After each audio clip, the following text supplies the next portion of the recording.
Good morning and welcome to this joint Delta-EE SmartEN webinar on the future of flexibility. Delta-EE and SmartEN already work together to produce the annual Flexibility Market Monitor, tracking the progress of countries in developing their flexibility markets across Europe. When we were planning this half-year update, we wanted to find the best speakers across a range of topics to give an update on progress throughout a number of different aspects. So the first session will be focusing on regulations, the second on markets, and the third on networks. And it was somewhat by accident that, much like the Icelandic Parliament, we have ended up with more women presenting than men today. The first session is going to open with Marion Malafosse, who's talking about the Fit45 package.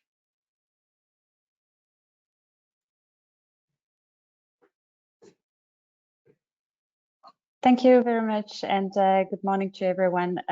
Yes, so indeed, I have been asked to present the Fit45 package, so this new package adopted by the Commission last July. So as a brief introduction, I would like to present SmartEN. So SmartEN is a European business association for the promotion of demand-side flexibility.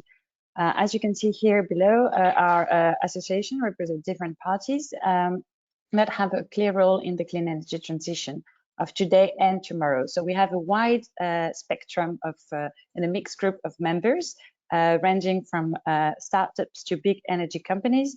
They are all getting together to advance demand-side flexibility. So we have service providers, aggregators, market platforms, companies, manufacturing and engineering building systems, but also eMobility companies and other type of consumer business models. So SmartEN represents the consumer-driven solution. Our objective is to, sorry, I'm just playing a bit with the tool. Our objective is indeed to have every company, car and buildings really integrated and participating into the clean energy transition, because they have a clear role to support a more variable energy system by specifically activating their demand-side flexibility. So for us, key is indeed to have consumer empowerment, effective markets to allow these consumers to participate. And we also foster sector and system sector integration and system efficiency, so that by allowing consumers then to exploit the potential of their demand-side flexibility through the decentralized energy assets that they have, so in their buildings or in their electric vehicles. So now a quick overview of what we have in the Fit45 package. The first thing is to understand why we have this Fit45 package. So as you know, the European Commission has really set an ambition to have, through the European Green Deal, to have climate neutrality by 2050. So that is the overarching objective. And the Commission also set an intermediary objective to have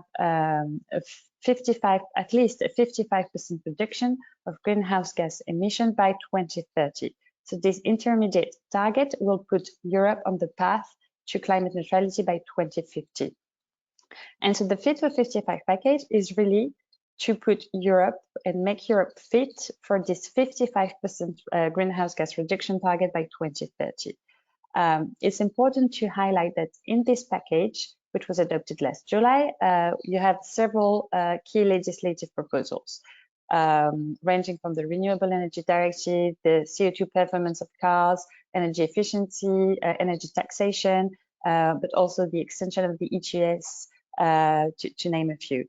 The Commission in this package highlights the need to have clean electrification of the end-use sectors. And this is also what SmartEN is calling for, to make sure that this clean electrification is smart and that all end-use sectors are integrated into the energy system. SmartEN is also part of a campaign through the Electrification Alliance which is Electrify Now. So really to make sure and to showcase that direct electrification is indeed the most cost-effective and reliable way to decarbonize the EU by 2050. So what's key to reach that objective, in our view, is indeed to have a consumer-centric energy system. So the benefits to that are manifold. First of all, for the consumers themselves, because if we are able to have consumers actively participating in the energy transition and being able to provide flexibility services, there is direct benefit to the consumers themselves in terms of their energy costs. There is lower carbon footprint, and they have more accessibility towards smart assets that allow them to be engaging into the energy system. But there are also benefits to the system and to the grid itself.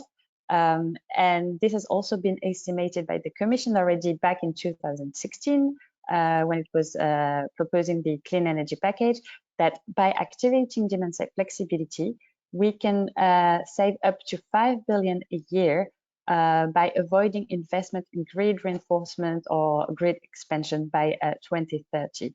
So a consumer-centric system which allows consumers to be active participants really support carbon efficiency, carbon reduction, and system efficiency. So it's really the cost-effective decarbonization of the energy system.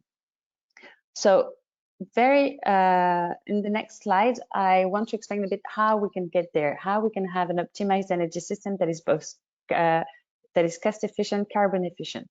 So we have already the electricity market design, and this is a key instrument or piece of legislation to implement. And we really call member states to swiftly implement the electricity market design. Because it sets really the rules for how to make sure that demand-side flexibility can participate into the electricity market. It sets rules for access for all decentralized energy resources to all electricity markets. It also pushes for the procurement of flexibility from system operators. It sets also an innovative services framework with rules for independent aggregators, for promoting active customers, and it also allows access to price signals for end users. All these 4 pillars are key to make sure that we have demand-side flexibility participating into the electricity market. So the implementation of the electricity market design is key and remains a key priority. On the other side, it needs to be complemented, and that is where we see the opportunity of the Fit45 package. Because the Fit45 package is indeed the opportunity to make sure that we have, in the first place, demand-side flexibility potential to be activated. So the Fit45 package should indeed be the opportunity to, on the one hand, transform buildings, industry, and transport into flexible assets, and on the other hand, provide incentives to activate the demand-side flexibility. So on the first priority of transforming buildings, industry, and transport into flexible assets, I'm trying to change the slides, but it's not responding. So on the slide, yeah, perfect. On the slide 9, what we have in the package. So at the moment, we have in the package a clear recognition of the integration of the transport sector.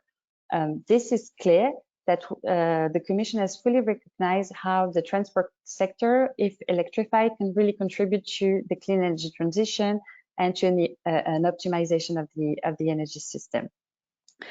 It sets specific roles, notably to ensure that EVs can really contribute and provide flexibility. There are rules on sharing battery data that will be very useful for prosumer business models.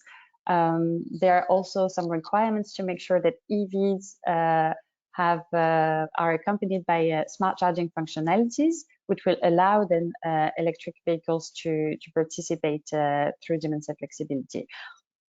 Overall, there are some specific targets to increase renewable energy in the different end-use sectors. So we have specific targets for transport, for buildings, and for industry. However, it should be noted that in the next slide, we can see that this focus on system integration is very much limited to, if you can, yeah, thank you. This focus on system integration is very much limited at the moment on transport. So what we need is to replicate this good approach also to buildings and industries. We need to make sure that the penetration of renewables in buildings and industry goes beyond the on-site optimization, but it's also the penetration of renewables in reaction to external signals from the energy system, from the grid. So that is where we see improvement, so that we could then be linking the buildings with the energy system, the industry with the energy system, and then overall we can also link these different sectors with one another. And in particular, when it comes to smart charging, we need to make sure also that there is no technology lock-in, meaning that we can have then a further integration of the electric vehicles with, on the one hand, the energy system, but also with the buildings, for instance, where the EVs are parked and connected to. So that's where we need also to make sure that bidirectional charging functionalities are also addressed and incentivized within that package. So when it comes to the second pillar that I was addressing, if we go to the next slide, on the need to incentivize the use of flexibility from the different end users. So once we have managed to make sure that we have demand-side flexibility potential with this package, we need to make sure that we incentivize the activation of this demand-side flexibility. So the overall framework here is indeed to have higher ambitions for renewable energy and higher ambition for energy efficiency. And how the package wants to address that? Indeed, through sectorial targets for renewable energy. There is also a very good element that needs to be highlighted, which we think is very important in this package, is the obligation now for system operators to be sharing real-time information on the renewable energy share and greenhouse gas content of the energy being supplied through the network. We see this as a very important element because it has the potential to allow for having a locational marginal carbon and green intensity signal, which is very useful then for energy service providers to be able to activate the demand-side flexibility of the end users. However, for the achievement of the renewable energy target, as I mentioned previously, we see some limitation in the current package because the integration of the building and transport sector is not yet fully advanced. So we need to close the gap between what we have for transport and what we need to have for transport and buildings. What would be key in our view is also to have a clear incentive, a clear target for demand-side flexibility, which would then really be accompanying the achievement of the renewable energy target. When it comes to energy efficiency, we're quite happy and pleased to see that the Commission really wants to put and apply the energy efficiency first principles and to apply this principle throughout all of its policy and investment decisions. However, we need to make sure here that energy efficiency is understood in a dynamic way. At the moment, it's only the static energy efficiency that is being considered, but in the context of more and more variable renewable energy, and if we want to really achieve carbon and system efficiency, we need to have a dynamic understanding of energy efficiency. This means that we need to valorize more the savings and the shiftings that have been achieved when it is best for the system. So we need an energy first principle that really valorizes dynamic savings that are achieved from demand flexibility. And for that, we also need system operators who will play a key role in applying this energy efficiency first principle. We need to make sure also the system operators, when they procure flexibility, this is also counted as a way to achieve energy efficiency targets. So that's in a nutshell our understanding at the moment of the package. What we would recommend for improvement. There are very good elements to welcome, but we see indeed some improvements. And the key for improving the package would be indeed to make sure that we have a policy framework that is geared toward carbon and system efficiency, and that goes beyond just the individual optimization of the different NGO sectors, but really take into account the contribution that these sectors can have on the whole energy system. So I leave it here for now, but I'll be happy to take questions later on. Thank you. Many thanks, Marion. I think it's clear that the Fit45 package is building on the existing clean energy package. And so before I hand over to my colleague Lucy to present on how countries are progressing in implementing the clean energy package, I just remind the audience that questions can be entered into the function in GoToWebinar or into the chat, and we'll take as many questions as we can at the end of the session after the three speakers. So Lucy, it's over to you.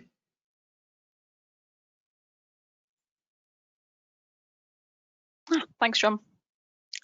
So for the next 10 minutes or so, I'm going to outline what the CEP is, and more importantly, what impacts does it have on the accessibility and monetization of flexibility. Right, John, can you go to the next slide, please? It doesn't appear to be working. Thank you. So first things first, what is the CEP, or the Clean Energy Package? The CEP is a set of European policies designed to help us transition to a climate neutral economy and meet our climate targets. It's well known that our changing generation and consumption habits is resulting in the need to improve more flexibility and create a more agile electricity system. And the CEP is one of many tools that the EU is using to create this coordinated and efficient market, along with, for example, the Fit45 package that Marion just spoke about. Specifically, the CEP is divided into 4 directives and 4 regulations. Both need to be transposed into national law. However, where regulations must be applied as written, member states have more freedom to interpret directives, and therefore their implementation may vary between countries. The areas most interesting for the promotion of flexibility are the electricity regulation and the electricity directive. And as such, those are the areas that we focus on most in this presentation. So with that said, why should those of us interested in flexibility care about the CEP? Without going into minute detail, the electricity regulations and directives are standardizing flexibility markets, which will in turn outline market design and participation requirements. At the end of the day, these participation requirements will directly impact how much money flexibility providers can make, and more critically, in what value streams. So for this presentation, I've selected a few of these elements and we'll discuss the impact on flexibility. Could you go to the next slide, please, John? Thank you. So one of the main aims of the Clean Energy Package is to remove barriers to entry and increase participation. At the moment, one of the key barriers that we see in the industry is the requirement for independent aggregators to have a contract with a BRP in order to participate in flexibility markets. For context, a balancing responsible party, or a BRP, is the entity that is responsible for ensuring that net imports and exports within a portfolio match their market commitments. If they do not match, then the BRP is exposed to imbalanced prices. It has historically been the case that an independent aggregator is required to have a legal contract with the BRP, so the BRP is aware of any impacts to their portfolio and can act and mitigate any possible imbalance. So, can you go back again, John? Oh, never mind. But yes, so essentially, if an independent aggregator alters an asset, the BRP would like to know. However, under the CEP, member states are now required to allow greater market participation and have providers be able to enter in a non-discriminatory manner. And as such, there is a European-wide trend to remove this necessity to have an agreement with a BRP. As you can see here, across the board, the need for a BRP agreement is least common for the faster acting services, or sorry, faster duration services, such as FCR, as there is little impact on the BRP's imbalance position and subsequent imbalance costs. However, for longer duration services, a BRP agreement still remains a barrier. This is particularly apparent in Germany. They have very strict laws there. An independent aggregator needs a contract with the transmission system operator, the distribution networks, and the BRP in order to participate. And as a result, we're seeing a lot of aggregators in Germany, like E2M, Nextkraftwerke, becoming a BRP themselves in order to sort of overcome this barrier that wouldn't necessarily be present in another market. I would also like to mention that with the removal of this BRP agreement, there has obviously positive impacts for independent aggregators, as it allows them greater access to value streams and also greater access to a different number of value streams, which is always welcome in increasing the participation of flex. However, the actions of independent aggregators may cause the BRP negative impacts and therefore not always welcome. These negative impacts are generally twofold. One, the BRP may lose income due to the optimization of an asset by the aggregator, and or have an imbalance cost due to the actions of an aggregator that they had no say or could do anything about. As a result, compensation mechanisms are being introduced to reduce these negative impacts.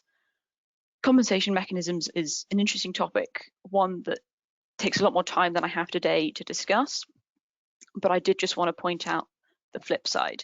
Yes, BRP agreements, well, the removal of them is good, but there is a flip side that does need more consideration going forward. Could you please move slides, John?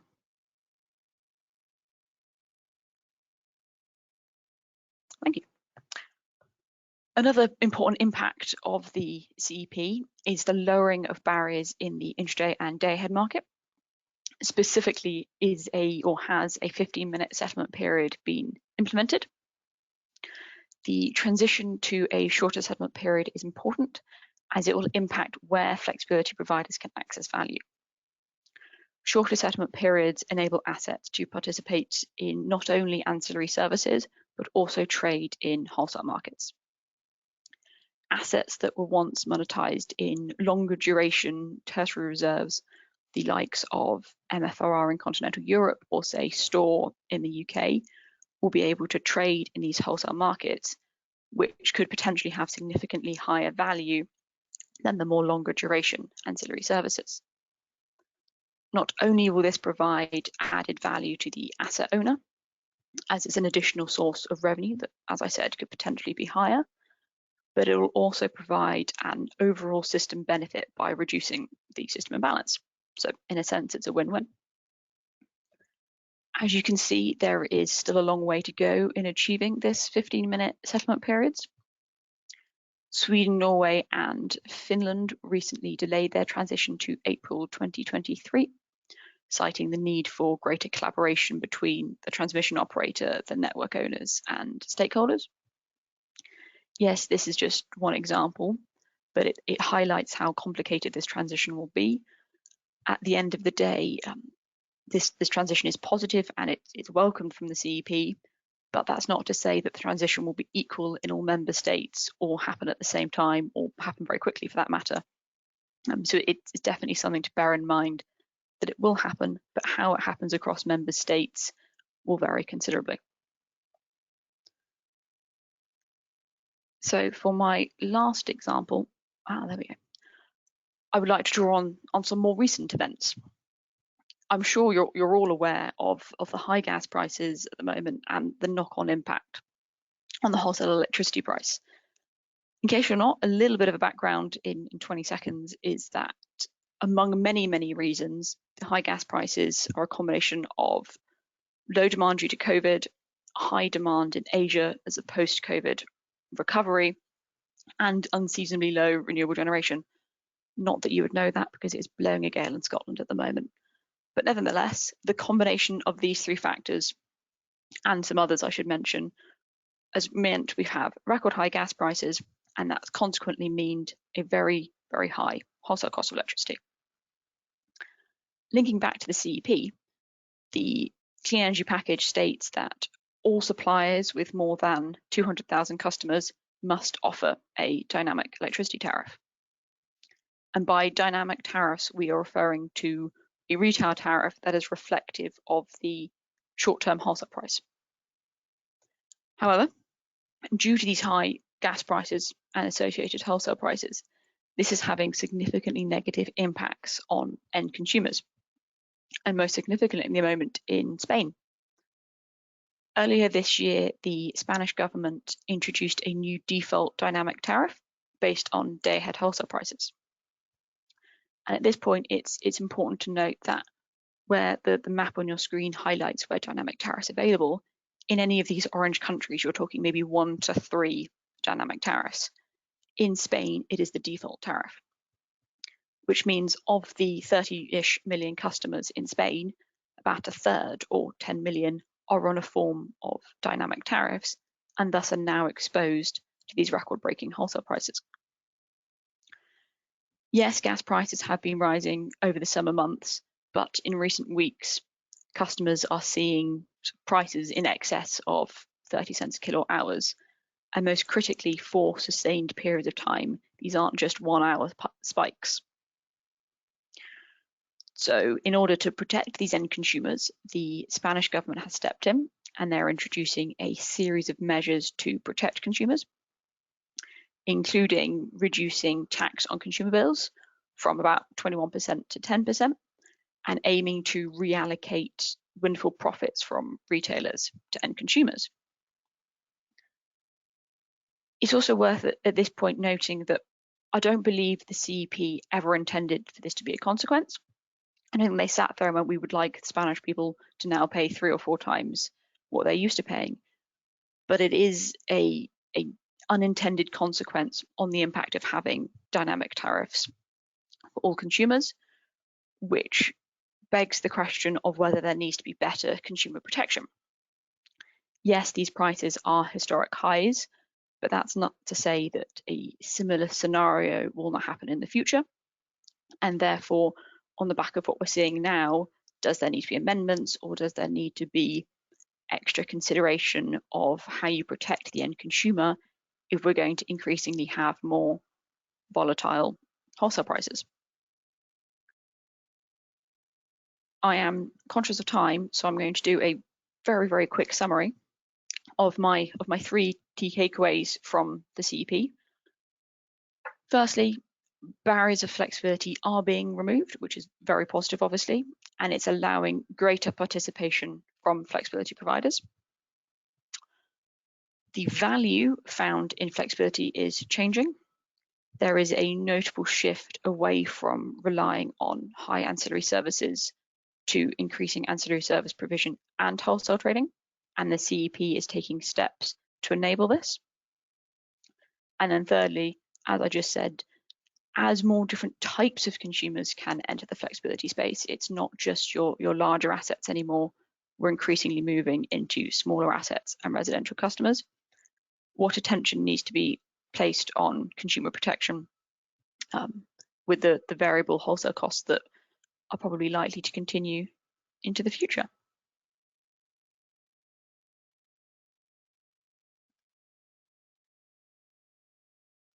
There we go.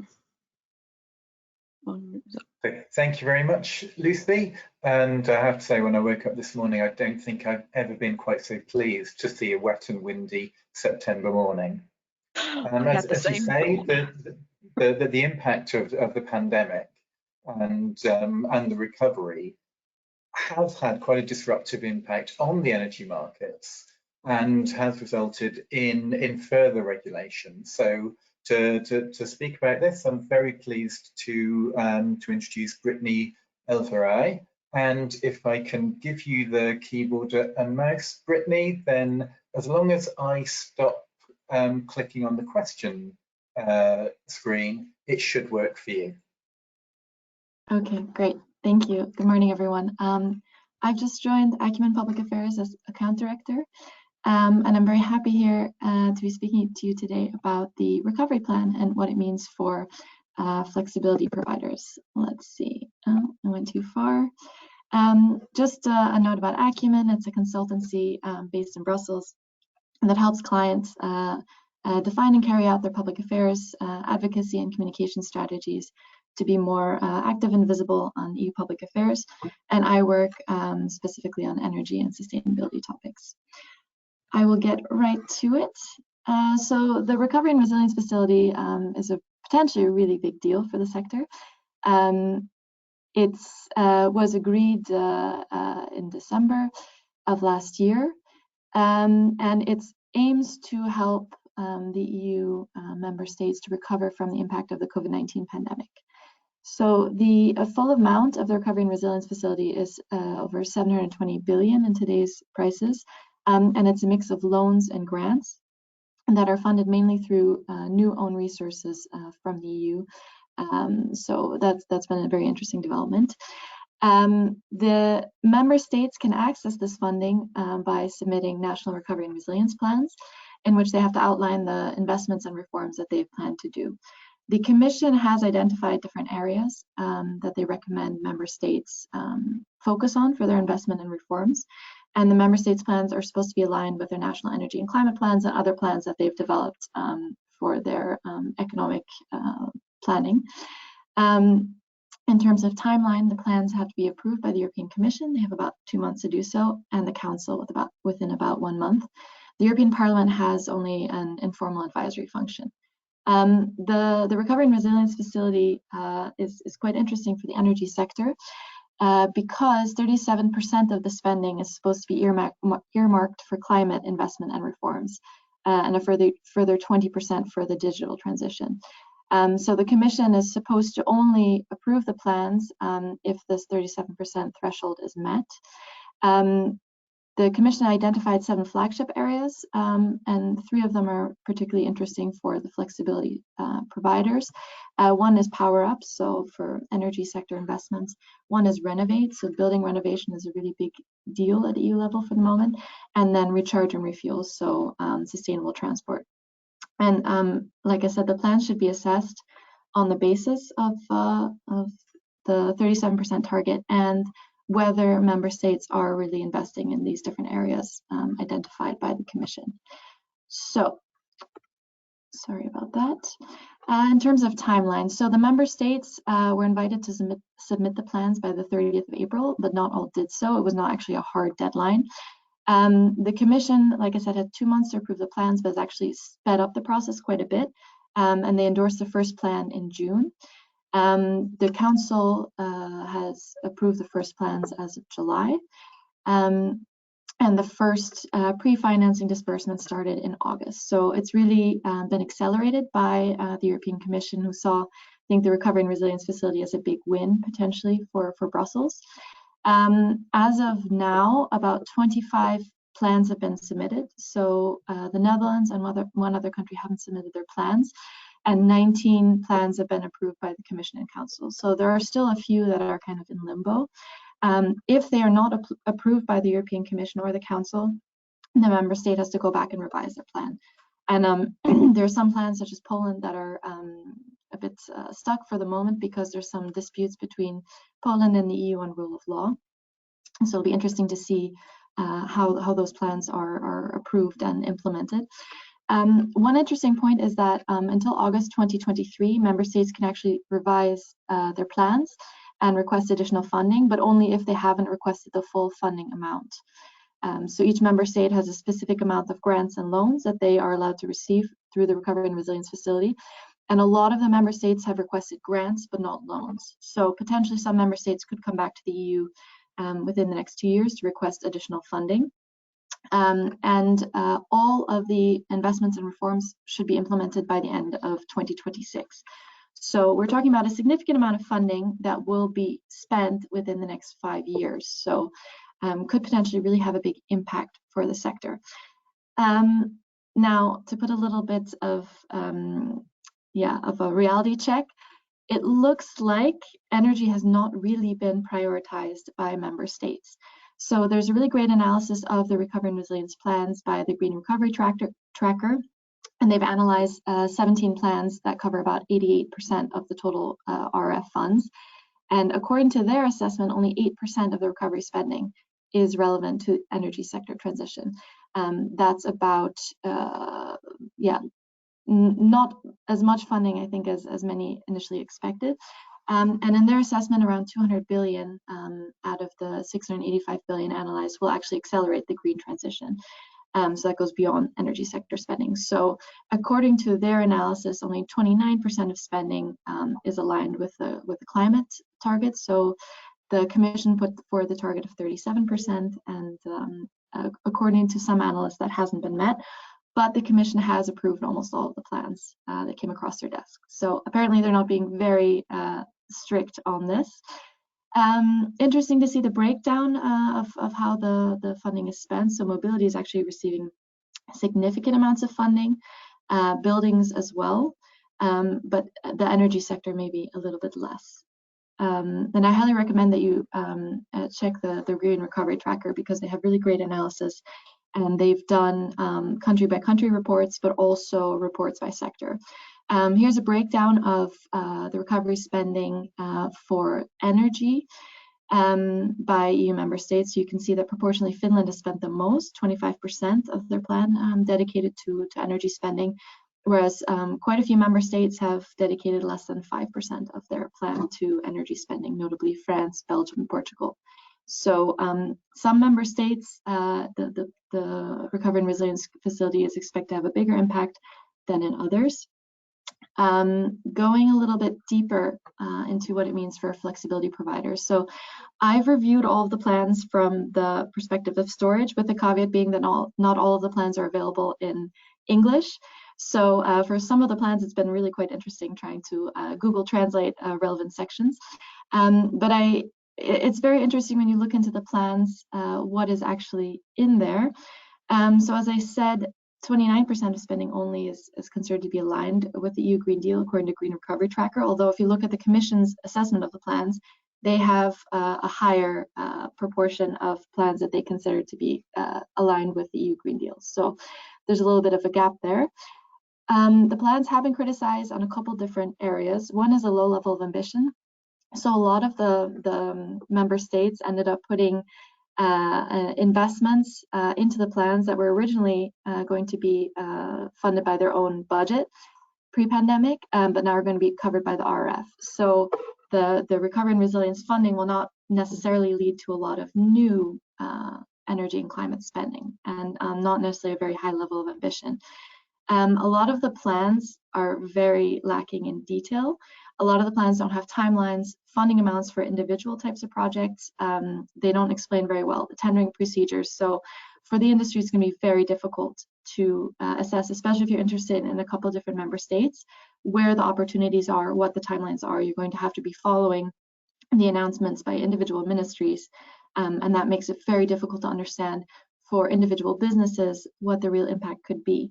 On the right, you can see a great graph which I've adapted from an analysis by Bruegel of 15 recovery plans that shows how the spending is divided across 3 of the flagship areas defined by the Commission. So power up being energy sector, renovate going to buildings, and recharge and refuel. And you can see here the mobility sector has really received a lot of funding. So there's a lot of funding there for EV charging and so on. But it really differs by member state. And sometimes it's really difficult to assess how much funding is going to different areas because the member state plans are not clear enough. So some of the plans are really quite short, so less than 100 pages. Some are thousands of pages. Very difficult to analyze and very difficult to make an overall kind of assessment. But in terms of general trends, I would say the big winners are transport, so EV charging rollout, also subsidies for purchasing EVs by consumers. Building renovation is a really big one. It seems that most plans are focused on energy efficiency with less focus on flexibility, for example, storage and other flexibility technologies behind the meter. Hydrogen is a huge winner. Some of the plans, for example, Germany, have invested almost all of the energy-related funding into hydrogen. So Germany has over 10 billion of investments into hydrogen. France also, for example, has a lot of hydrogen investments and potentially kind of to the detriment of other technologies. Renewables, especially at grid scale, are receiving less funding across many of the plans. Energy storage, both behind and in front of and behind the meter, but particularly resident storage behind the meter, I found in my reading of the plans, was really not prioritized, which is quite disappointing for the flexibility sector, I would say. Again, this really depends on the individual plans, and some plans are not detailed enough to really know which technologies are going to be funded. It's hard to know whether plans were just finished in a rush or whether they're trying to be technology neutral. But a lot of plans set aside funding for example, energy efficiency and building renovation behind the meter without really specifying whether they're funding, for example, storage, smart meters, and other types of technologies. So that makes it really difficult to assess what type of projects will be rolled out. I have identified just a couple examples of the types of things that are being funded. So Spain's plan is one of the best in terms of its level of ambition, incorporating kind of just transition aspects, sets aside quite significant funding for electricity infrastructure, smart grids, flexibility, and storage, so 1.4 billion, which is quite a lot. The Italian plan also has received a lot of praise for being very detailed and having quite a high level of ambition. It's one of the plans that sets aside significant funding for renewable energies, but also energy communities and self-consumption, so that could be very interesting for flexibility providers. The Polish plan is surprisingly positive, for example, for storage. So they set a storage target and specific increases every year. They've also set aside quite a lot of funding for renewable energy. And here there's almost 100 million for energy communities, so quite interesting. Although I have to say the Polish plan is kind of stuck in limbo because of the rule of law disagreements with the Commission, so it hasn't been approved yet, as far as I know. The German plan, I would say, is less promising for flexibility. There is quite a lot of funding for the building sector, but it's not really specified whether they're funding, for example, storage or flexibility technologies. It's not really clear. But they do have a smaller project with 60 million that is intended as neighborhood energy labs. So that would include flexibility technologies. But as I said, they set aside 10 billion in hydrogen investments. And they've received, I think, quite some criticism there for investing so much in a technologies that's a little bit further out in the future. So in a nutshell, as I said, very difficult to kind of summarize all of the recovery plans. They differ significantly by member state. It's interesting to take a closer look at the recovery plans because there's potentially quite a lot of funding in some EU member states. In terms of timeline, there's 6 plans that are still to be approved. Member states are starting now to roll out their investments and reforms, so the first member states have received their funding. So you have to keep an eye out on individual member states' ministries to see how you can tender for the projects, and it's not very clearly explained in the plans. Member states can submit revised plans, so I'm curious to see if some will do so. Apparently only 7 countries have requested loans as of now, and only 3 countries have requested the full amount of loans that are available to them through the recovery plan. So in the coming years, we could see some member states submitting revised plans, and maybe there'll be more opportunities for flexibility there. And as I said, all of the investments and reforms have to be implemented by 2026. So it'll be interesting to see how this process goes forward and yeah, how this translates on the ground into new projects and new approaches for flexibility. But I hope this gives a good general idea. And as I said, I highly recommend the Green Recovery Tracker website because there's a lot more detail there and a lot more insights into individual members' plans.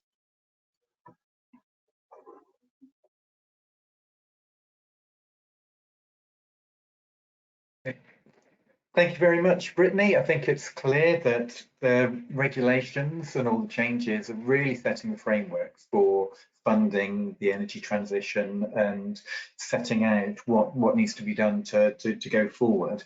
And I can see we're getting lots of questions coming in. In the interest of time, could I ask the presenters to go into the question panel and answer the questions in directly or in the chat, and we will move straight on to the next session, which is about the future of flexibility markets.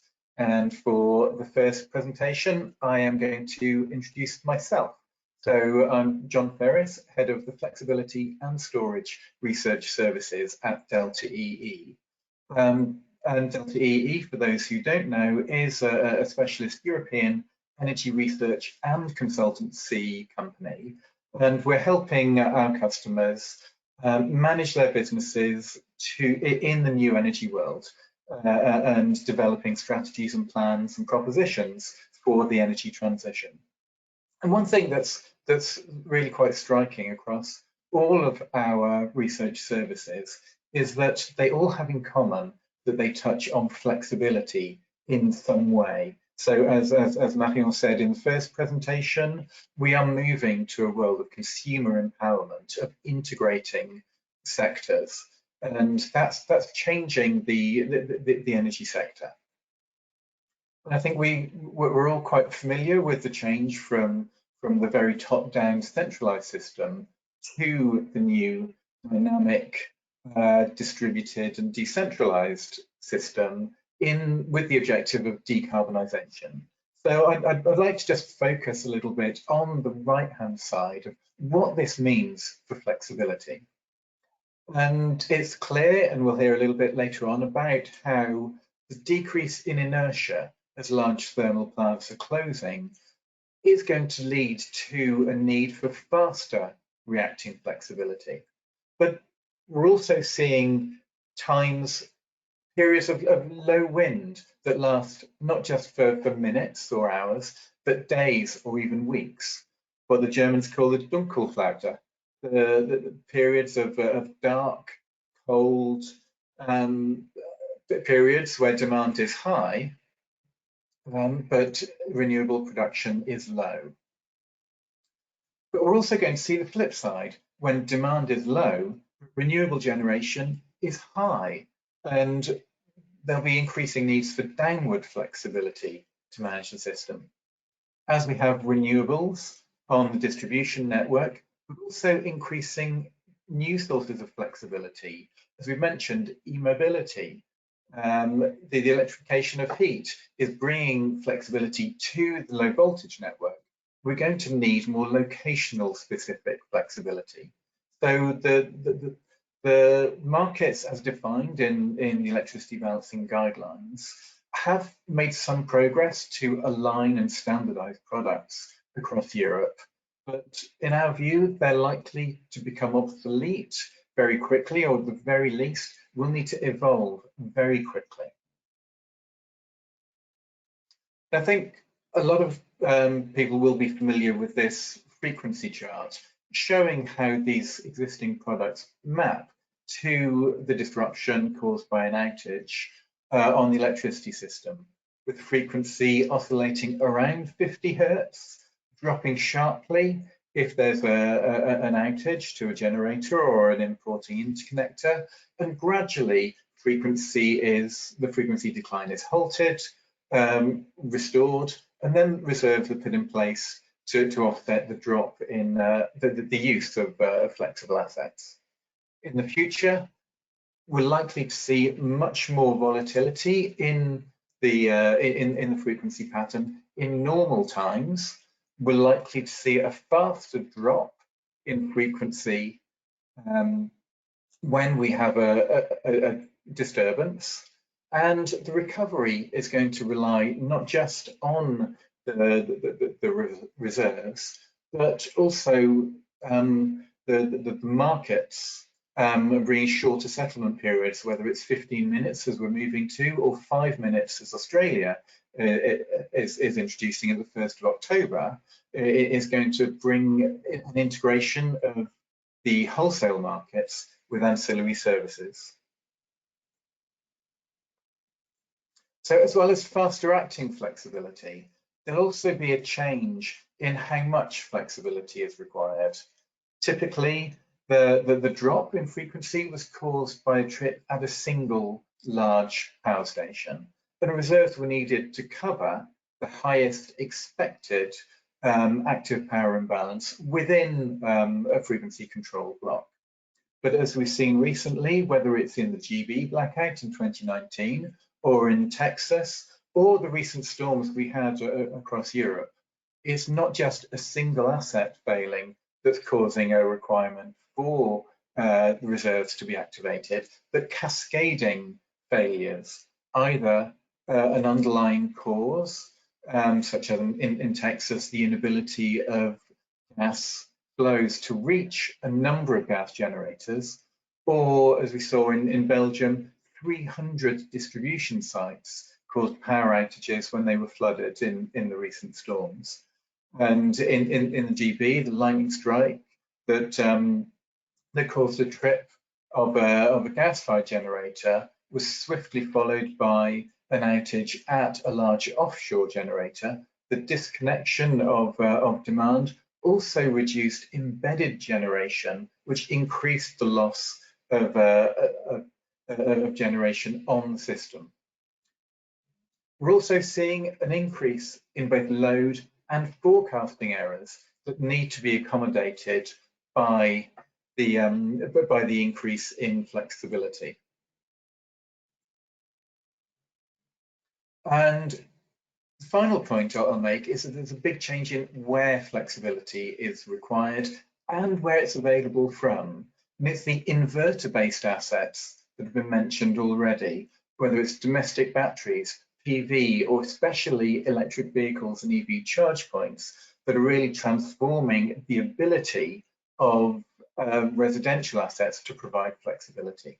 We've had 20 years of IoT, but it's only the electrification of large loads that are really bringing the capacity to provide services to the system.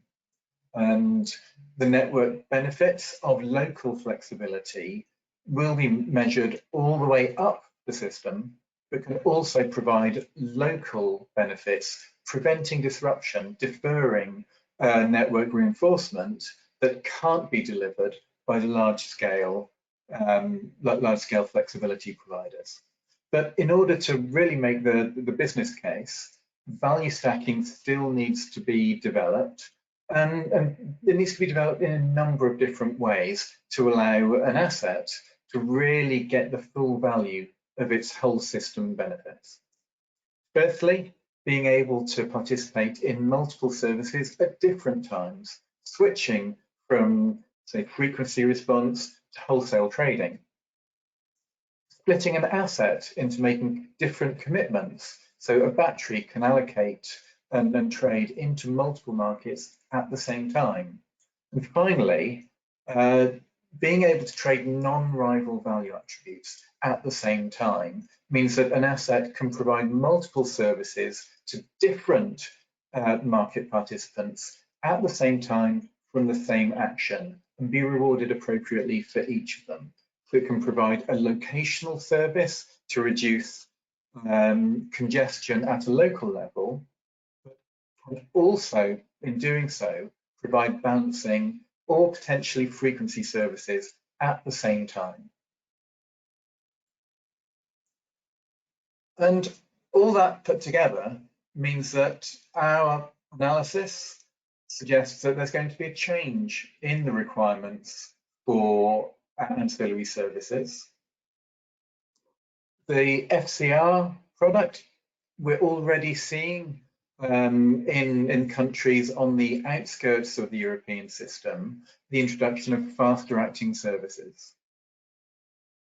At the other extreme, the move to 15-minute settlement periods is likely to overlap with the need for replacement reserves and the MFRR product.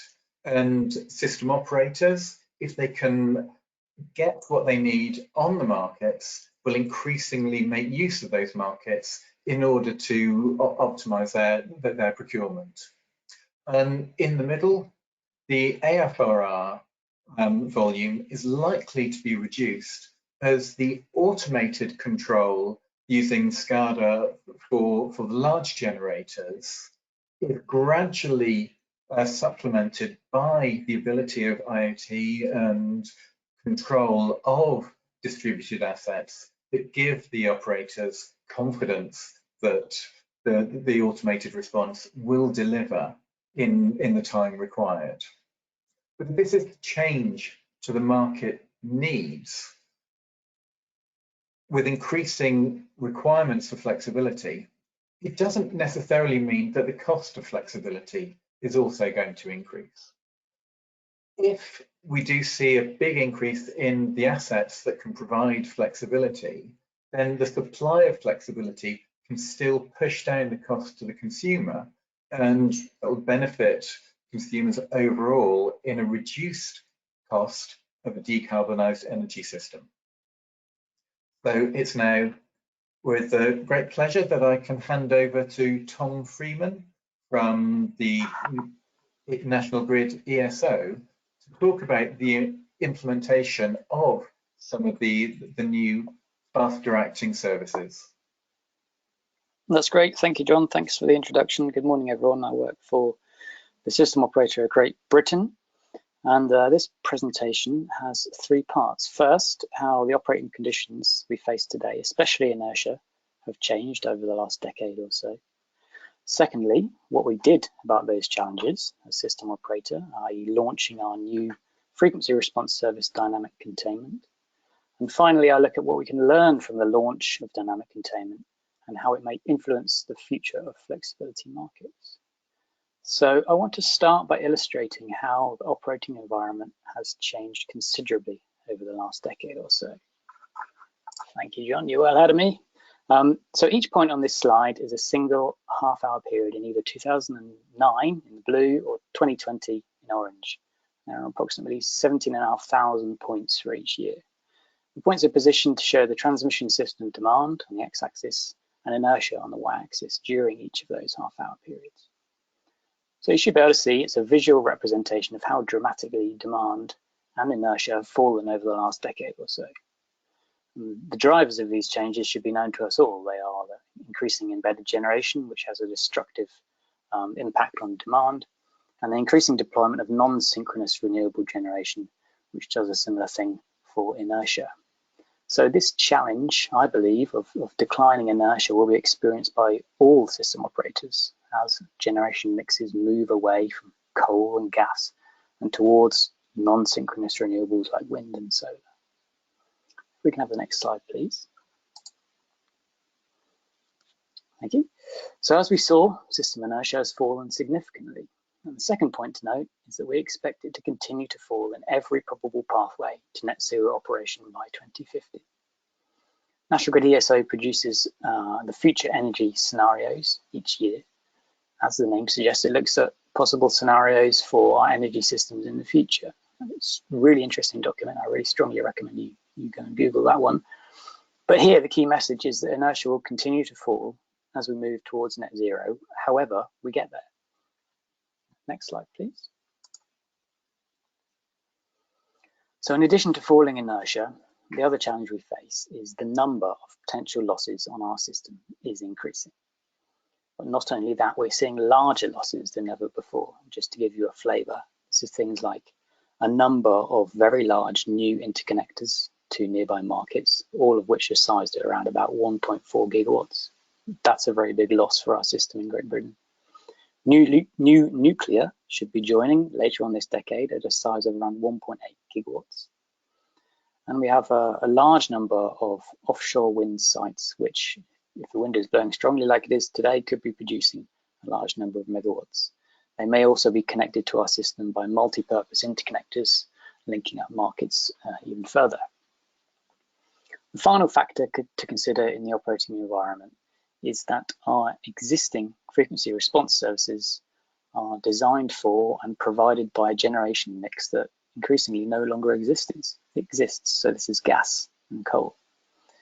In addition, the characteristics of these services are not really sufficient to contain and control frequency in the way we are legally obliged to do.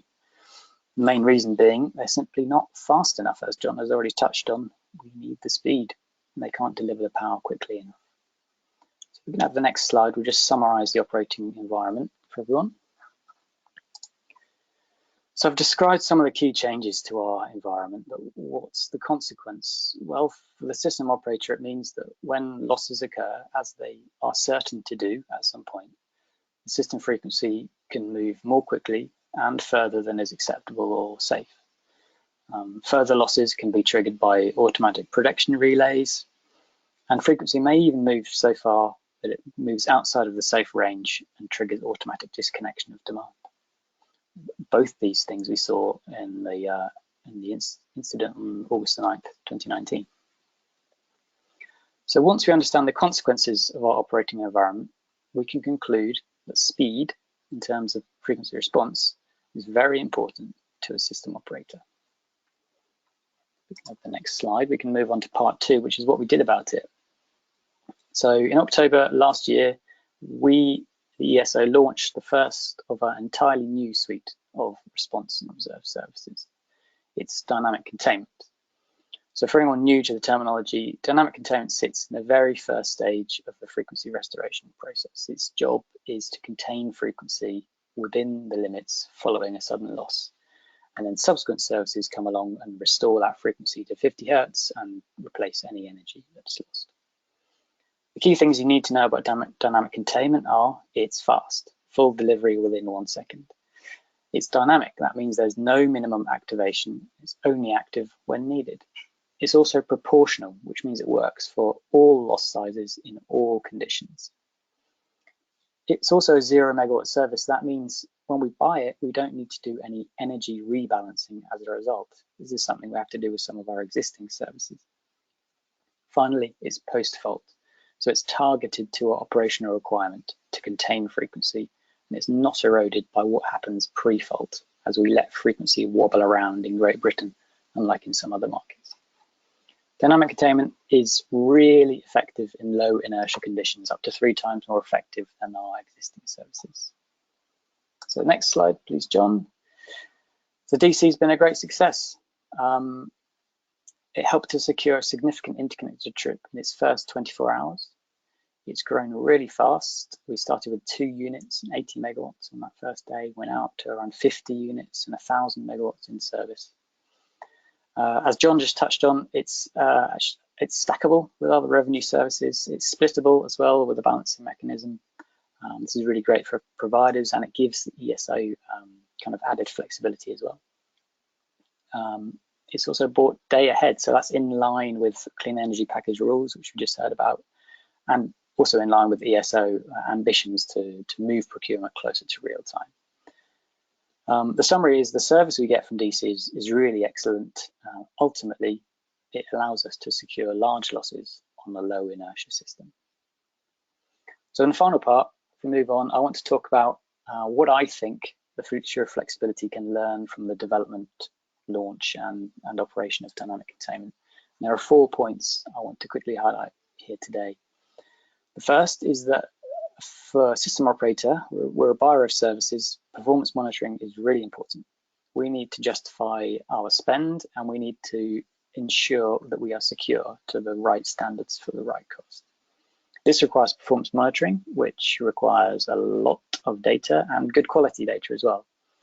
But these rules and requirements are burdensome on providers, and they increase the cost of providing the service. So the first point is we need to find the balance between good quality data and the costs they impose. And that may be different for different services, different flexibility services, I mean. So move on. Second one, so I'm sure we're all aware of the increasing deployment of energy storage assets on grids around the world. In most cases, these assets are really fast and very suited to flexibility services. But unlike traditional providers, they can and do run out of capability. They can get too full or too empty. So the second point is around how, as system operator, we require firm provision of services. They simply have to deliver or the lights go out in some cases. So when we have providers who are energy limited, we need rules which relate to how and when state of energy can be managed. And these rules are required both for the ESO and for the providers themselves. Next one, please. So the third learning point is that longer term, we need wider participation and greater competition in our services if we're going to meet our zero carbon goals. Dynamic containment is not yet a year old, but it's still provided entirely by battery storage assets. You can see the growth on that chart there. And one of the consequences of having one technology type at the moment is that they can all disappear. So in the recent high price periods in GB, these flexible storage assets withdrew from dynamic containment to play in the wholesale markets. Entirely understandable, but it left us in periods where we were buying less dynamic containment than previous weeks.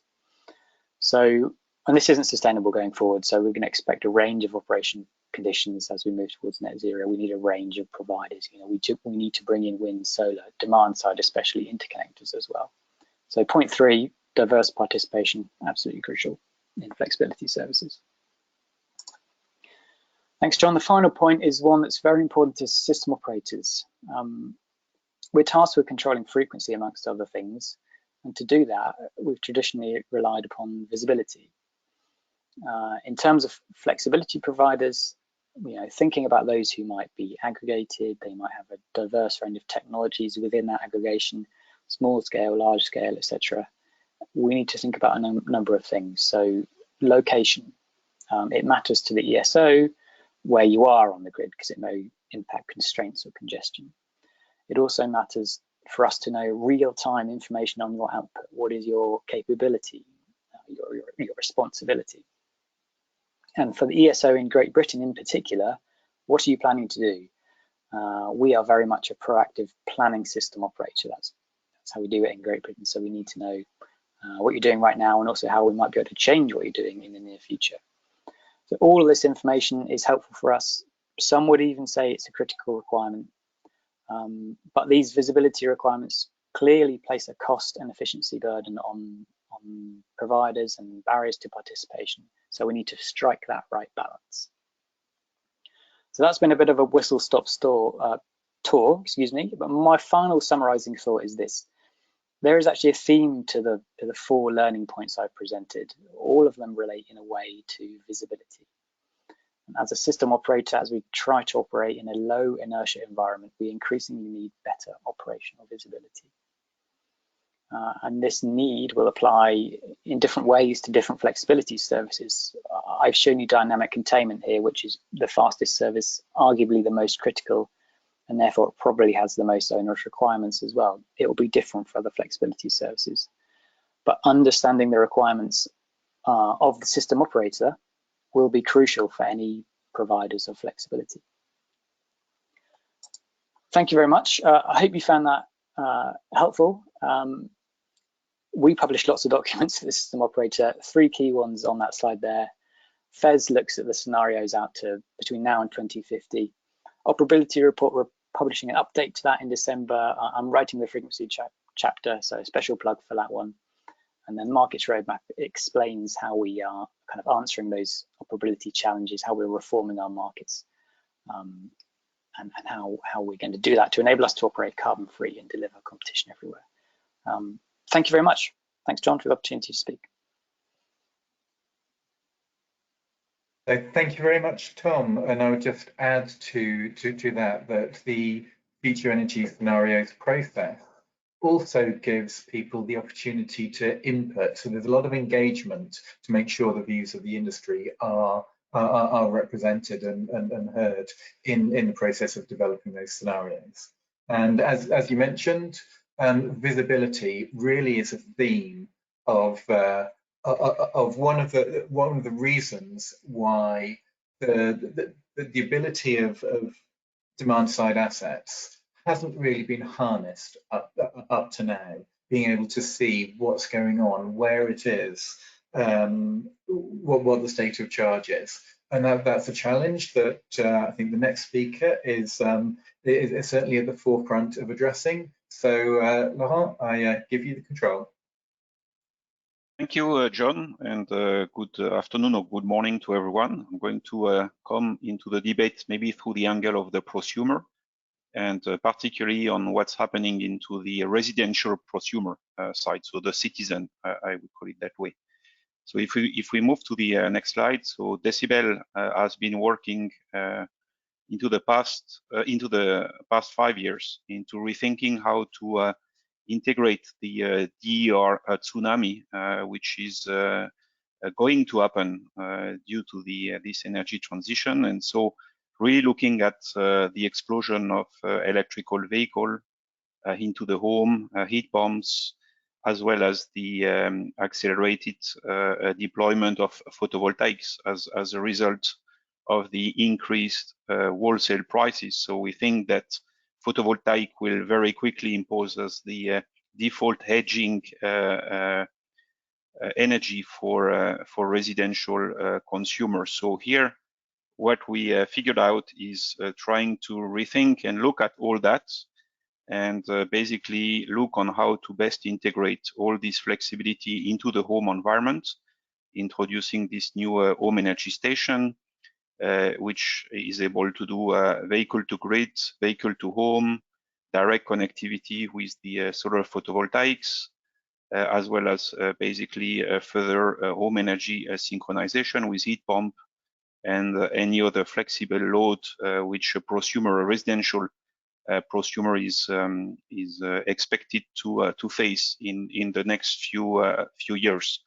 And what I want to highlight in that slide is we see into the survey and into the web marketing which we do a very fast growing appetite for all these technologies. So here the key question is how to take advantage of that growth and think on how to accelerate this flexibility integration into the system. So if we go to the next slide, obviously what people want when you are in home and you are a prosumer, you are not a specialist of grid operation, and but what you want is to make something for the climate. You want to reduce your electricity costs, and so if you go further into clicking, maybe John, into this slide, you'll want to minimize your energy costs, and so that's something which is going to become very critical in the current wholesale prices. So we definitely see wholesale prices increasing, and the current period is quite a shock to a lot of us. But not only it increase in average, we should not forget it also increase in volatility, which means that if you have a vehicle to home, vehicle to grid, you have also capability to take advantage of that volatility in reducing your flat tariff. You want to maximize your PV and the self-consumption which you have in your home, and potentially because you are climate conscious, you would like to absorb as much wind as possible from the grid. And so fortunately the low price periods have this advantage of very often being also the high renewable periods in the grid. So good news, you can directly connect with dynamic tariff and maximize the in the same time minimize your price and maximize your renewable consumption. And then of course, without forgetting what you are here for, if you go to the next one, which is charge the fastest as you can. So knowing that you have a home connection which is constrained by your DNO, you will not be able to do everything which you would like to do in terms of fast charging, synchronizing with your heat pump control and smart heaters. So you'll have to basically interact and let the device optimize the operation of all these distributed energy resources. So here the key question which we have in front of us is this device is not free of charge, obviously.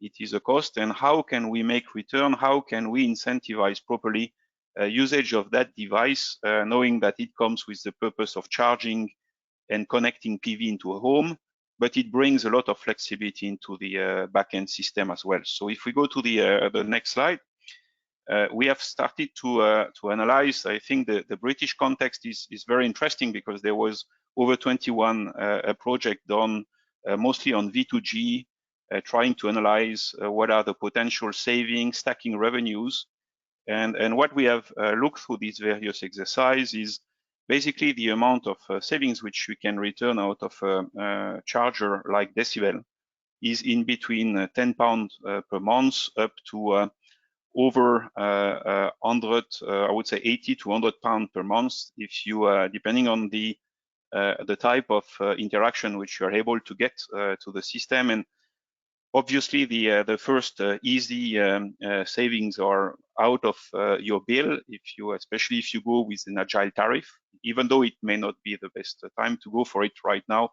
I think moving forward, it's going to be quite a natural way to move for people who want to really make use of renewable. But here, the key question, what we see on this revenue stacking is the significant impact which we can gain from revenues from the grid, whether from frequency reserve, grid inertia balancing, and without as well as on the other side, the DSO congestion management revenue. And so here, what is interesting in that slide is, even though a lot of these projects do have a lot of theoretical calculation around this gain, when we go down and drill down to the detail, and we have to do this right now because we launched the decibel across Europe.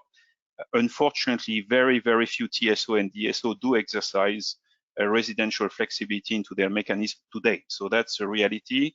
A lot of people are talking about it, and a lot of people would like to do it, but in reality, the framework is not yet in place to be able to do it, and we would really like to move forward quickly on that, because a new PV and V2G cars, and even without talking V2G, I would say smart charging is now coming into the home, and it is the right time to enable that.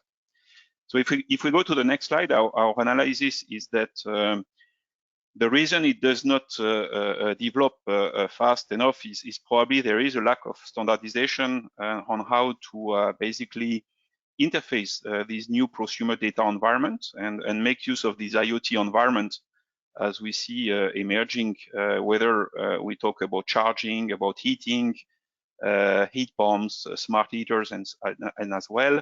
And basically make it as easy and to transact with the backend systems. I would call it the backend systems, which are whether TSOs or DSO control room environment. And for sure, this device must have the full observability, the same way as basically other conventional plant larger than, I would say, conventional resource, or even DR larger than 1 megawatt today can do, and being able to provide all indication on location, real-time information, and the necessary connectivity with flexibility service providers. So here the key question, I think, which our industry has to solve is how to interconnect all these systems together, and how to truly enable flexibility from this bottom up to the system, and avoid a replica of batteries and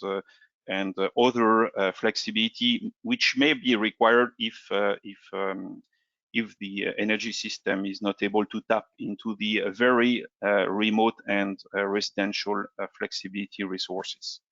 So here it's really something which we would like to progress in Europe. We think it is absolutely necessary to make the transition at low cost as possible for society at large.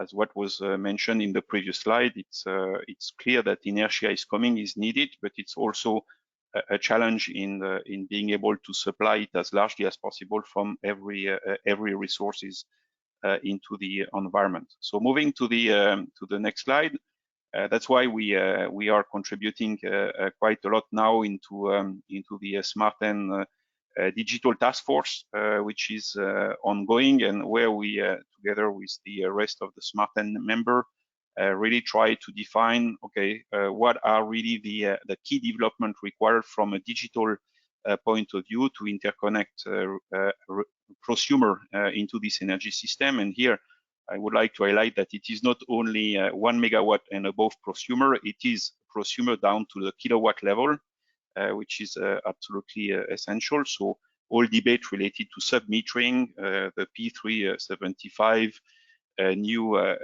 requirement from Ofgem is a very good example of what is absolutely required to be developed moving forward. But also, what kind of data exchange do we need to plan between the grid and markets to provide necessary information to flexibility service provider or to prosumer directly? So prosumer need to know congestion, need to know where are the constraints into the system, what type of service they are capable of providing against which type of price, and of course, without forgetting the cybersecurity aspect. I think we've seen recently in some countries issues related to cybersecurity of PV inverter, as well as more recently smart chargers, and that's something to be obviously taken care of as well, and making sure that the full chain from the end prosumer to the system is properly secured in view of the risk and impact it has to the rest of the system. So in conclusion, I would say the technology is here, is available today. A bidirectional digital inverter as Decibel is able to be as fast as the fastest battery directly connected to the high voltage in a TSO. And there is no reason why we cannot interconnect this apart from making the necessary digital transformation across this entire value chain. So looking forward to the debates if we still have a bit of time. Thank you. Many thanks, Laurent. I think, again, in the interest of time, if I could encourage people to ask questions in the question or the chat function and the panelists to respond there. But it's clear that the markets are changing the way to access demand-side flexibility. It is not just about value that has to be there, but also about making it easy for consumers. And as we can see from some of those images, actually having a smart-looking high-tech consumer appliance is something that might be required for consumer adoption of demand-side flexibility. So if we move straight on to the final session, which is about the evolution of networks. All of these changes, the emergence of both renewable generation and flexibility, is changing the role of networks, both from the TSO and the DSO. So for the next session, I'm pleased to introduce Paul Troughton of NLX. Thank you, John. So the evolution of networks is the topic. I guess my short answer would be that a network business would be increasingly uncertain about future demand profiles and growth in demand. Because there's all of the unknowns about how fast things will electrify, what things will electrify, and so on. So I would expect to see flexibility becoming part of business as usual for distribution and transmission businesses, rather than yet more pilots and innovation projects and so on. But I'd say this isn't just a network issue. As John showed earlier, it's clear that to decarbonize the power system cost effectively, we need a lot of flexibility, and it has to come from the demand side. Otherwise, you'll end up building an awful lot of assets that won't be used very much. The whole thing about the demand side is that you get to avoid the costs of building new dedicated assets, batteries and so on, and instead make intelligent use of flexibility from stuff that's already there. So if you don't enable the demand side, things will be more expensive. But it's not just about cost, it's also about speed. Everyone's probably gathered that we're in something of a hurry now to decarbonize the power system, because it's one of the first steps towards net zero for the economy as a whole. And to do that, we need a step change in the level of the use of demand side flexibility. We need it quickly. Otherwise, we'll be carrying on down the slow and expensive route to a decarbonised power system, which probably isn't the optimal outcome. So I've been asked to talk about network codes, and that's why I don't have any slides. I cannot find a way of making network codes visually interesting. I think Athena might have done a slightly better job, but she's up next. But in general, network codes are not the most exciting topic. We've been talking about having a network code for demand side flexibility for, is it 5 years now? People are beginning to get bored. So I'm going to try to be very quick and just go over a few things, why we need a network code for demand side flexibility, and a few of the things that really should be in there. As Marion and Lucy outlined earlier, the electricity market design in the clean energy package has lots of good stuff in there, lots of very good principles, but not enough detail is the issue. And I think past experience has shown that if you leave them to their own devices, some member states will do a very good job of going through and implementing stuff in a lot of, thinking through all of the details and so on. But many won't. Many will do the bare minimum to not be told off for being slow in implementation, and won't do the extra, get the surrounding environment right so that the regulations actually work, or implement the directive locally in a way which is good. Let's take the high-level view. What the Clean Energy Package says about flexibility is that both TSOs and DSOs should be using market-based mechanisms for flexibility to the greatest extent possible. From my point of view, to make this work, you need for demand-side flexibility to have access to all of those flexibility markets, not only in theory, but also in practice. So there are 5 things I want to address that I think should be a network code would be a good place to sort out. First of all, we keep saying that a distribution system operator should be a neutral market facilitator, but I don't think that goes far enough. It's saying what they shouldn't do. They shouldn't be a player in the market. They shouldn't be competing with other people to provide flexibility. That's fine, that needs to be said, but it doesn't say anything that would make them enthusiastic about flexibility and trying to actually make use of it. And that's where the economic regulation frameworks come down. You want to incentivize them to actually desire to use flexibility. And as I alluded to earlier, they're facing an unprecedented level of uncertainty about what their network will be required to do in the near future, medium-term future, which makes it very hard to decide what to build in terms of capacity augmentations. There's a higher risk than ever before, I would say, of ending up with stranded assets because you guessed wrong about what was really going to be needed.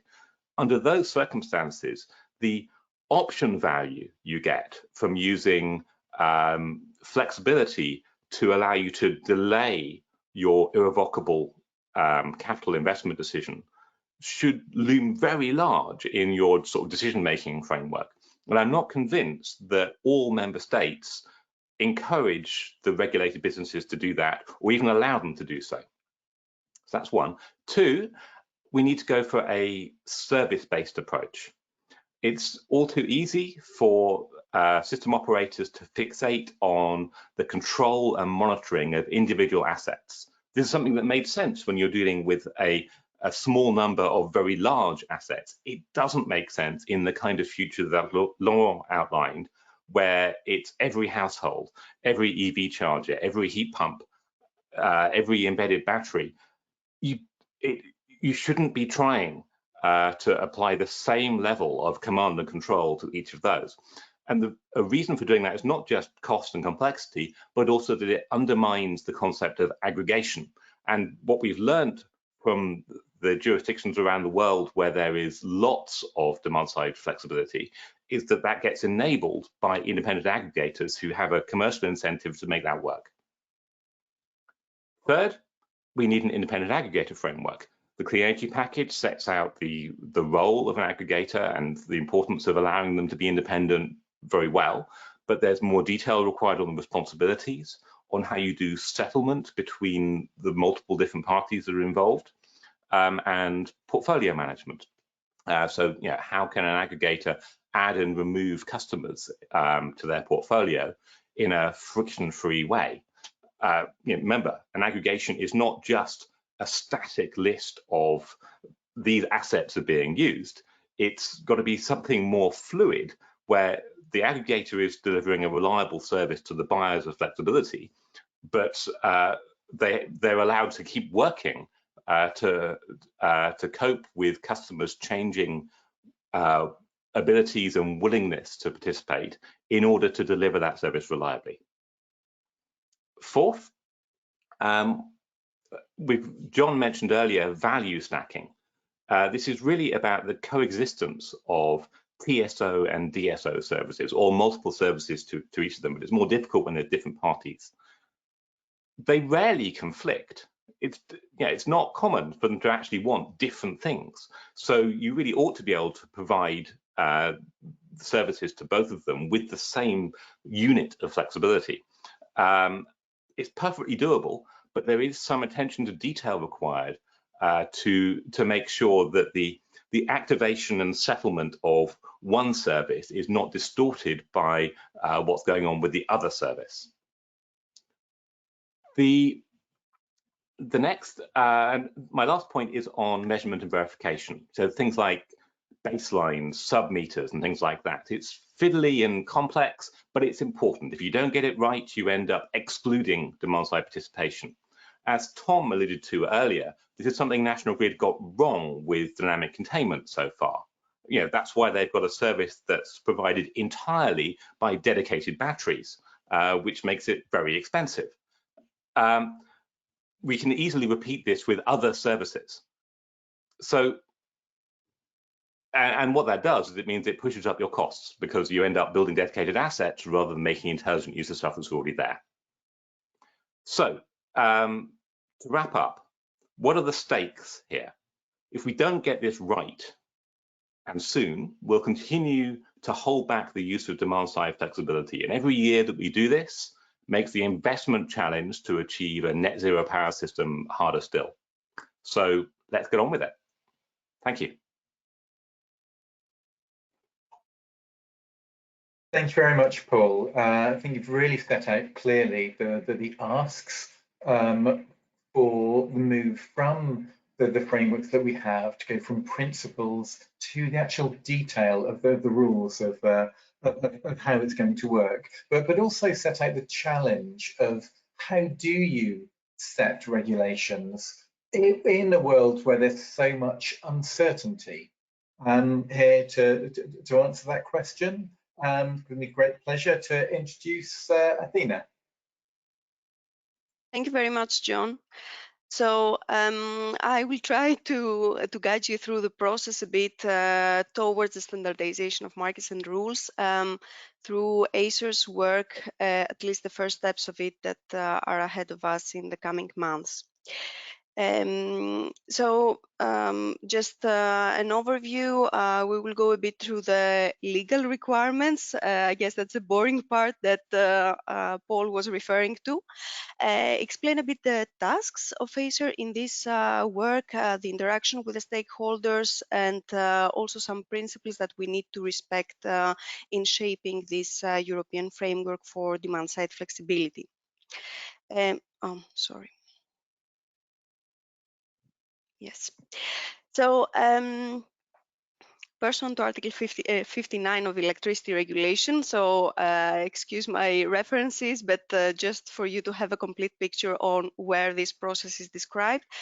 We have the development, the establishment of network codes. The aim is to ensure that we have uniform conditions for the implementation of the electricity regulation in different areas. One of these areas, the one that is relevant for our talk today, is the development of rules in relation to demand response, aggregation, energy storage, and demand curtailment. The whole process legally starts with the Commission setting up a priority list, identifying the areas that need to be developed into network codes. In its recent decision, the Commission decided to put as priority the development of harmonized electricity rules in the areas of demand-side flexibility related to aggregation, energy storage, and demand curtailment. So we have our trigger, and now the whole process of Article 59 has been initiated. The next step includes the development by Acer of framework guidelines. So officially, the Commission would request Acer to start drafting these framework guidelines. There is a clear requirement in the legislation that Acer needs to consult for at least 2 months. And then within 6 months, Acer should submit these framework guidelines. This is a process that is planned for next year between March and August. But before that, although not envisaged in the electricity regulation, it is a common practice that we have a scoping exercise, as we call it, informal in the sense that it is not required by the regulation, but it's still a process that ends up with an outcome, a scoping outcome from by Acer, and is then submitted to the Commission. This scoping exercise has already been launched by Acer, and the plan is to be concluded by January next year. So the main tasks for Acer in these first months of the process towards the establishment of a new network code consist mainly of scoping, which is the identification of the areas that fall under the requirements as set in the priority list and should be included in a European framework. So it is important that these two aspects set the boundaries for our work. First of all, the legal references as set in the priority list, and on the other hand, the relevance at the European level of the rules to be developed. And secondly, the framework guidelines. This is a more detailed exercise in the sense that we would have to specify the content of the European framework, meaning the objectives and the principles, so to set the outlines. Throughout this scoping and the framework guidelines drafting phase, Acer will consult stakeholders in order to gather also their views and proposals.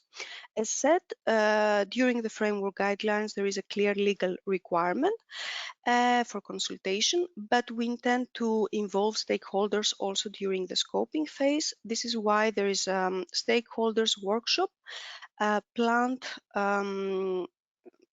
for the next months, most probably early November, but there will be an announcement through our website for that, where the stakeholders will have the opportunity to express their views and, of course, affect the outcome of the scoping. Further involvement of the stakeholders is also planned through an external group on demand-side flexibility. So Acer already launched an open call in June and July, and an ad hoc expert group has already been established. It consists of 12 expert stakeholders, including TSOs, DSOs, market participants, and also representatives from academia, and observers, including the Commission, DSOs and TSOs associations, as well as NRAs. And it is convened by two chairs, one from Acer and one from NRA's side. Its aim is to provide expert input in the form of an advice in the Acer and NRA's discussion during the scoping and framework guidelines drafting phases. In order to provide full transparency to the public, the composition as well as the minutes of the meetings of these expert groups will be published in a dedicated web page in Acer's website. This page is not there yet, but it will be in the coming days, so you are invited to also check that. Now, moving to the requirements that are the basis for our exercise. As already pointed out by Lucy earlier, it's mainly the electricity regulation and the electricity directive that include the provisions that we should look into and check which of them are relevant sorry, for a European framework. Checking at the requirements relevant for the development of the rules on demand-side flexibility, we are pointed to an article in electricity regulation related to the TSO-DSO cooperation, and then also to a number of articles in the electricity directive which are related to demand response through aggregation and also to TSOs and DSOs tasks, including flexibility in distribution level. Moving only one level deeper, and just to give you an overview without any intention of going into details, you may see that there is a broad range of provisions in these articles, including information and data exchange. We've already heard Laurent today highlighting the need for connectivity, also market-based aspects, as John highlighted in his presentation. Further changes are needed at market level. Also, Tom highlighted the need for visibility requirements on system operation side. So you may find all these aspects in the legal requirements in the articles referred to, related to demand side flexibility, aggregation, energy storage, and demand curtailment rules.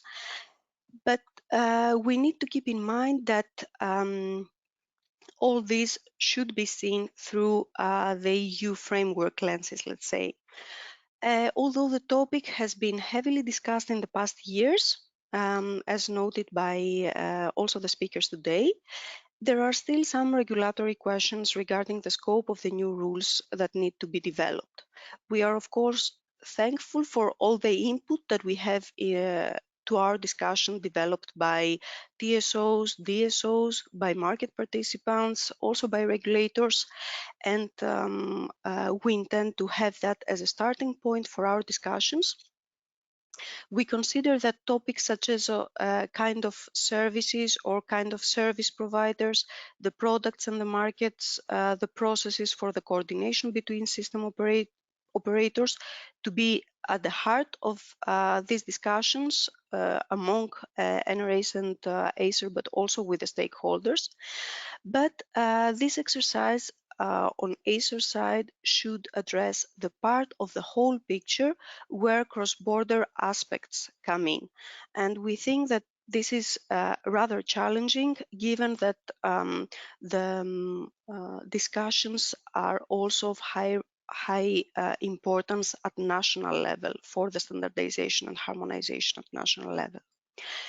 So it is important to keep in mind that the European framework should respect two important European principles, these being subsidiarity and proportionality.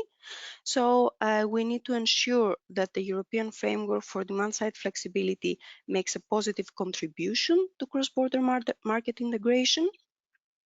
But the rules developed under the European framework should not go beyond what is necessary for the cross-border market integration. And finally, given that, as already presented today by the other panelists, we already have markets operating and demand-side flexibility being active in those markets, we need to ensure coherence with the regulatory framework set out in the existing network codes and guidelines. So that was all from my side. Thank you.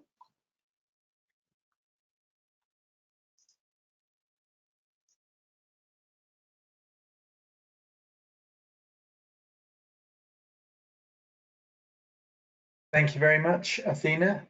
There's clearly a lot that's happening at Acer, and the process of developing codes and clear rules does take time. Now, that's potentially a challenge as to whether the industry and the regulation can undertake that process quickly enough when we're seeing changes happening on the ground already. And the final presentation is from Luisa Matos, who's going to talk to us about one of the projects that is really driving forward changes from the ground up. So I will hand over to you, Luisa. Okay, thank you, John. And thank you for having us here to talk a little bit about local markets and energy communities. We feel that this can be actually a good tool and channel to access flexibility from smaller loads. And the way that the way that we are seeing this is with an evolution of what we have right now in terms of decentralized energy networks.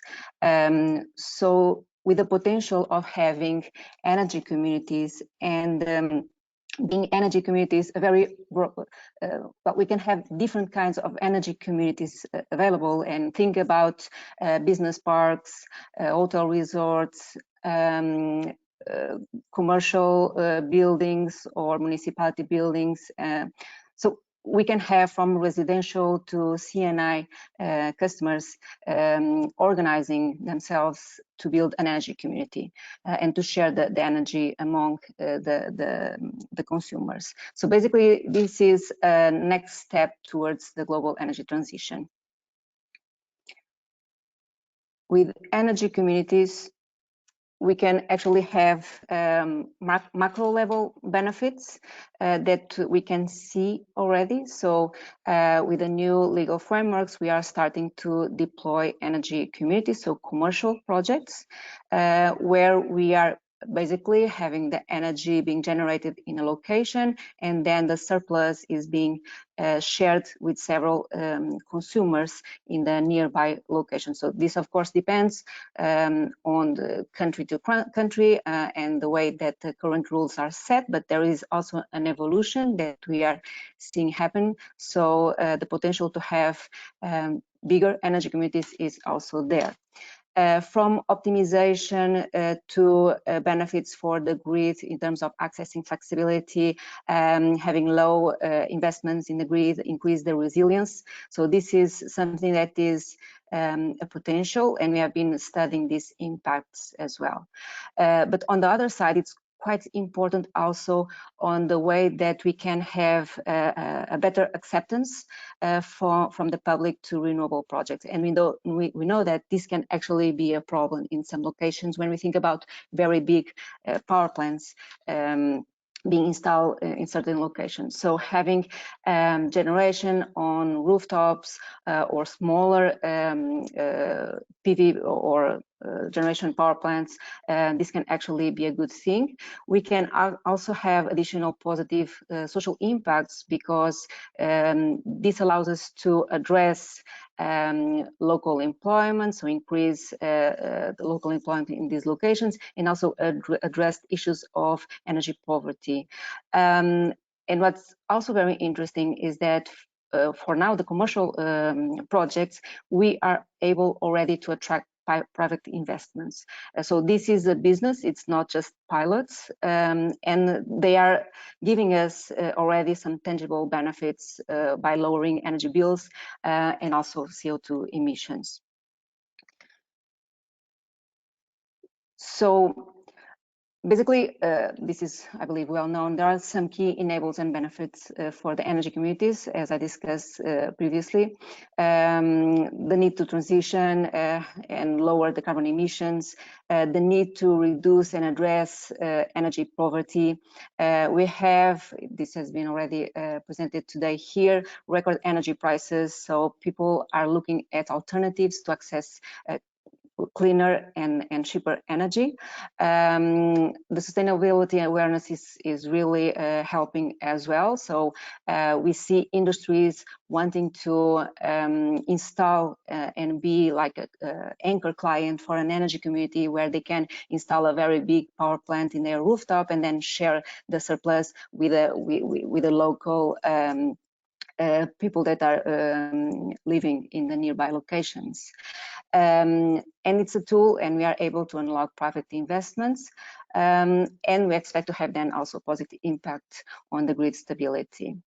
The way that we are seeing this is actually looking at the benefits for the community and not just for the self. So by working together, energy community can access to well, cleaner and cheaper energy for themselves, not just residential or domestic user, but also business, municipalities, and other prosumers that can have a tool and a way to access the clean energy and then also share with the local people that are living there. And by this way, they can also access better return on investments on what they invest in cleaner energy. There is also the potential to then, by having a better digital platform, we can access ways to improve also efficiency. So behind the meter, accessing the data and adding new services to the energy community members. And also, we have the possibility to have a renewable energy community as a service, so with no upfront investments needed. And this, as I said, it's able because we are unlocking private investment to provide the upfront investments and then be able to recover the investment with time, and at the same time also share a benefit with the end user. So the way that we see also these renewable energy communities evolving into smart, flexible energy communities is by looking at different topics. So for now, we are seeing the energy sharing of surplus within the community. Now we are seeing energy sharing of surplus within the community. We have now a channel to flexible loads from the community members. So we can have a kind of a value stacking approach where we start to provide cheaper energy.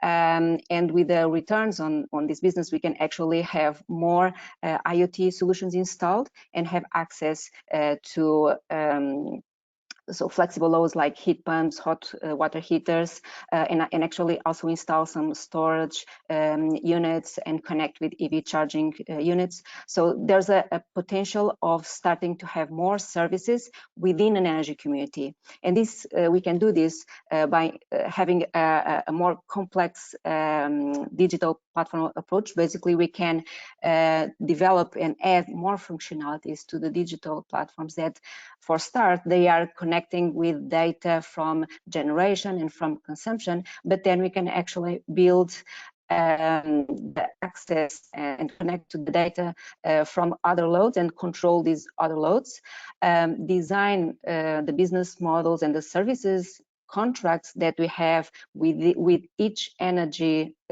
community member, and give visibility to a community manager to manage these contracts and ensure that there is a fair benefits being shared with who is sharing the surplus and also who is sharing the flexibility.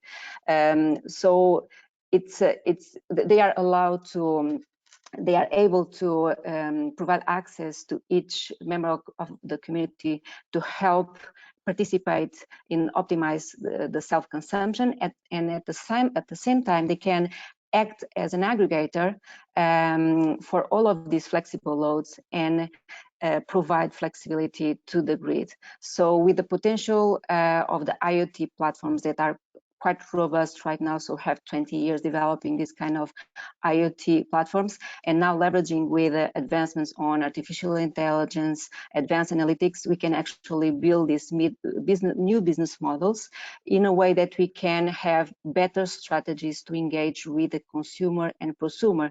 So this will become something more close to them in an easy way, so in a way that they can basically set their restrictions and how we can utilize the flexibility, and then look into the benefits that they are having each month. So basically we can see the potential to build a local energy market, and this can be seen as a nascent market with the energy communities. So here it's just an overview. Sorry, I'm not clicking forward. Next slide. Okay. So this is basically a broader view of an interconnected market. So basically it's a vision of a multi-layered energy markets where we can have platforms and tools and actors managing at the local side with the local energy markets, and this can be managed through an energy community. And of course we can have complexity and support from technology as blockchain and artificial intelligence algorithms, and at the same time we can aggregate and connect to the upstream markets. So we can aggregate surplus and provide it to the wholesale energy markets. We can also analyze and see how we can help providing flexibility services to balancing markets, so both TSO or DSO. So this is an aggregated view of what we can do, basically to try to break all the complexity of accessing to small flexible loads with the energy communities approach. So, sorry, okay. Here are some examples of projects that we have developed within these consortiums with the consortium members. And we have different topics that we are looking here. So it's not just about optimizing the grid and provide flexibility to the grid. It's also very important for us to see how we can engage with a member of the community, with an end user, can be a small prosumer, can be just a consumer, or we can call it a flexi-sumer, so someone that is providing their flexibility. So with these projects, we are testing and validating some business models, not just on the economic side, but also understand what kind of platforms and user interfaces we should have to engage with the local users. And we are testing different business models, as I said, from sharing the surplus in the peer-to-peer approach, aggregating the demand side to optimize the distributed energy resources management, aggregating flexibility to provide services to the grid, or also for a retailer to help them access and optimize the use of their portfolio. And at the same time working together with TSO to understand how a TSO can procure flexibility from an energy community. So this is something that we are doing with FlexUnity. And with Domino's, this was a project that ended in June this year. It was quite interesting to work on how we can actually build the rules and the framework for a local energy market. And we have tested also the benefits of the local energy market, so where we actually were trading, or at least simulating the trading of the flexibility and the surplus, and we tested how it could be helpful for the grid. Namely to help solve grid constraints. So this was done in an articulated manner with the DSO, so that every dispatch decision was previously validated from the DSO to make sure that would be allowed.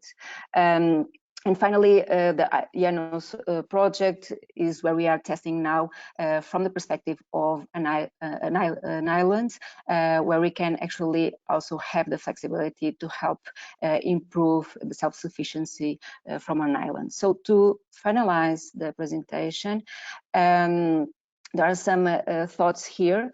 From the energy community side, we can actually build smart, flexible energy communities that can help access more flexibility to support the grid. They can also support, and it's been validated, the benefits to help congestion management for DSOs, whether the situation of excess demand or excess production in the local renewable energy. But we still need some evolution on the regulatory and policy side to recognize the full potential of this evolution, to help create also the conditions for these services. And of course, we need to guarantee that there is a good coordination between DSO and TSO to be able to capture the benefits, the full benefits of these smart flexible energy communities. So thank you very much. So thank you, Luisa, for that vision of the future that I think will be upon us more quickly than a lot of people realise.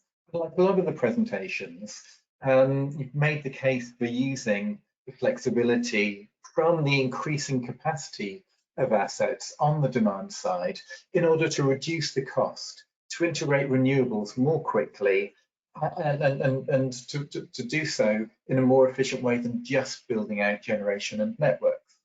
But it's clear from a lot of the presentations that we're still early in the journey towards integration of demand-side flexibility in the market rules and structures of the energy industry. And we still need to address things like the visibility, the two-way from assets to networks and in the other direction, in that we need to look at the value and the market structures to allow that value to be open to the assets.